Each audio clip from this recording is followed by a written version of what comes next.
ജീവിതം എപ്പോഴും നാം ചിന്തിക്കുന്നത് പോലെ ആവണമെന്നില്ല. സ്വപ്നം കണ്ടതും ആഗ്രഹിച്ചതും ഒന്നും നമ്മെ തേടി വരില്ല. നാം ആഗ്രഹിക്കാത്ത പലതുമായിരിക്കും നമ്മെ തേടി വരിക.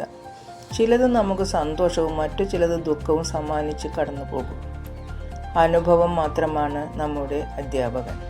ജീവിതകാലം മുഴുവൻ നമ്മൾ സംസാരിക്കുകയും ചിന്തിക്കുകയും ചെയ്തേക്കാം. പക്ഷേ നമ്മൾ സ്വയം അനുഭവിക്കുന്നതുവരെ സത്യത്തിൻ്റെ ഒരു വാക്കും മനസ്സിലാവില്ല.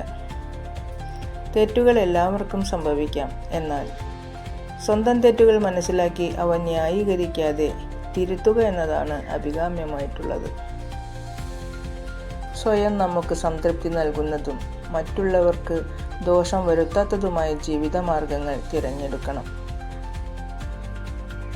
ഒരു ചെറു പുഞ്ചിരിയും ക്ഷമാപണവും കൊണ്ട് ജീവിതത്തെ പഴയതുപോലെയാക്കുന്ന ബന്ധമാണ് ലോകത്തിലെ ഏറ്റവും മികച്ച ബന്ധം.